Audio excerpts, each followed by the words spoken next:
இன்னைக்கு ஒரு குட்டி விழாக்கு. இன்னைக்கு நம்ம எங்கே வந்திருக்கோம்னா, நம்ம ஏரியாவில் உள்ள ஒரு பார்க்குக்கு தான் வந்திருக்கோம். சின்னதாக ஒரு இஃப்தார் விருந்து நம்ம தோப்புத்துறை நண்பர்கள் ரெடி பண்ணியிருந்தாங்க. நம்மளையும் இன்வைட் பண்ணியிருந்தாங்க. அதுக்காகவே ரூமில் சூப்பராக நோம்பு கஞ்சி, ஃப்ரெஷ் ஜூஸு, கடப்பாசி எல்லாம் மேக் பண்ணி கொண்டு வந்திருந்தாங்க. கடப்பாசி மேக் பண்ணது நம்ம பஷீர் பாய். அதனாலே ஏதோ 10 தங்கத்தை எடை போடுற மாதிரி எடை போட்டு கொண்டு வந்துக்கிட்டு இருந்தாப்புல. 5 மணிக்கெல்லாம் பார்க்கு வந்தாச்சு. வந்ததோட மற்ற ஏரியாவில் இருக்கிற ஃப்ரெண்ட்ஸுகளும் வர ஆரம்பிச்சிட்டாங்க. வந்துட்டு ஒரு சலாத்தை போட்டு நல்லா விசாரிச்சுட்டு, எல்லோரும் என்ன தான் ஒரே நாட்டில் இருந்தாலும் அடிக்கடி சந்திச்சிக்க முடியாது. இந்த மாதிரி சில சந்தர்ப்பங்களை சந்திச்சுக்கிட்டால் தான் உண்டு. வந்தவங்களும் அவங்களால முடிஞ்ச சின்ன சின்ன ஸ்நாக்ஸ் எல்லாம் கொண்டு வந்திருந்தாங்க. வந்ததை அப்படியே ரெடி பண்ணிக்கிட்டு இருக்கு. பஷீர் பாய் கடப்பாசி கையோட நின்றாப்புல.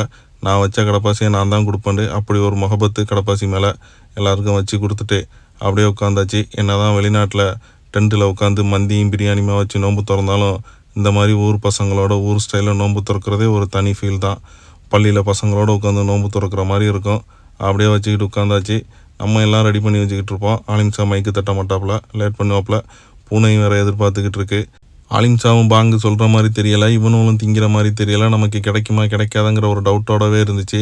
இதான் நம்ம இஃப்தாருக்கு ரெடி பண்ண ஃபுட்டு. நோம்பு கஞ்சி, வடை, சமோசா, சாண்ட்விட்ஜு, ஃப்ரூட்ஸு, கடப்பாசி, துவையெல்லாம் வேறு அரைச்சி கொண்டு வந்திருந்தாங்க. பாங்கு சொல்லிட்டாங்க.